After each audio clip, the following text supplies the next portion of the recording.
Hi everyone, I am Devi Salakshi from CSC Department, Rohini College of Engineering and Technology.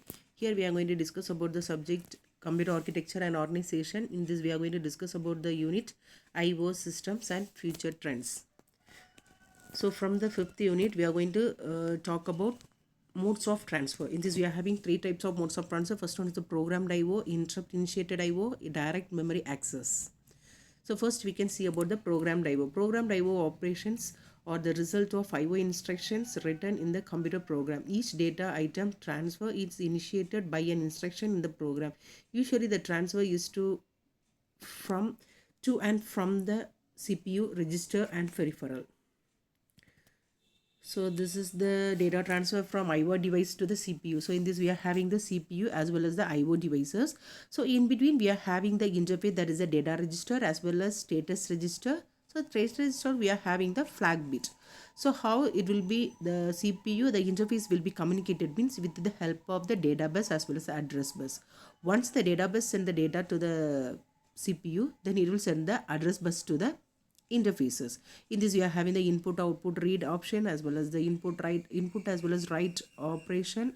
In this we are having the IO devices will send the input output bus as well as the data validation, and then what are the data are received from the interfaces that will be accepted by the input output devices.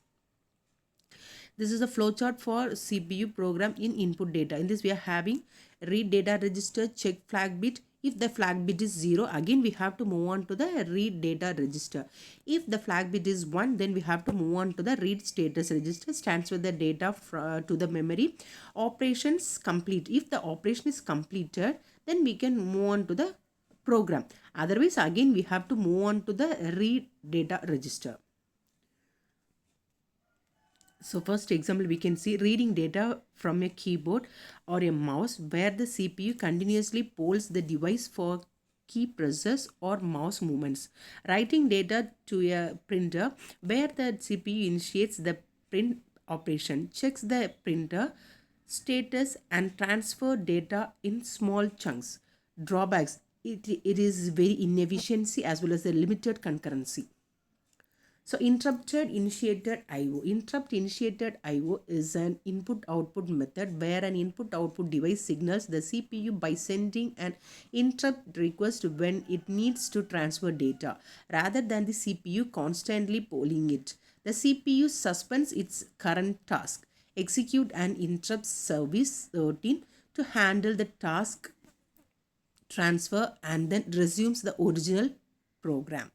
How interrupt initiated IO works: device ready signal, CPU halts and save state, interrupt service routine. So these are the things that comes under the interrupt initiated IO works condition. So data transfer, the ISR performs the necessary data transfer, either receiving data from an input device or sending input to the output device written from the original program. Once the IO operation is complete, the ISR restores the CPU saved state and the computer resumes execution of the program from where it left off.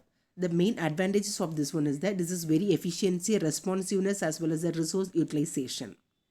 Disadvantages, it's having many complexity as well as CPU involvement. This is daisy chain priority interrupt.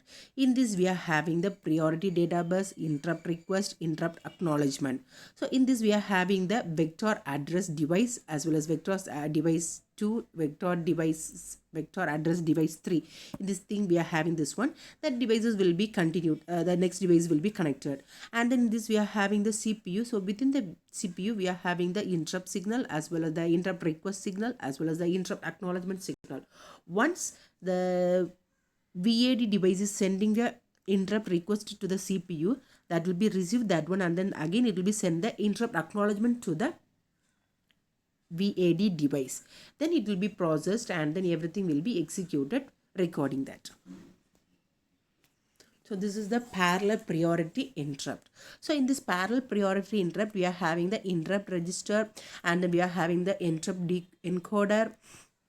So in this, just we can see in the interrupt register we are having the disk, printer, reader as well as a keyboard. So that will be marked as 0 1 2 3, as well as the mask register also having the 0 1 2 3. Again that each and every input signals given to the AND gate, and that will be given to the priority encoder. So in this, that will be taken the data, and then that will be mentioned that one as the input 0 1, input 0 1, input 2, input 3, like that will be taken, and that thing will be given to the bus buffer.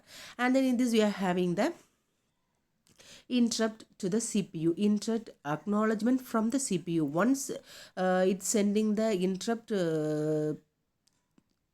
request to the CPU, where that signals will be received to the CPU, and then that data will be acknowledged, and then that signal will be sent to the same thing where we received the request, the same place only we will receive the acknowledgement also.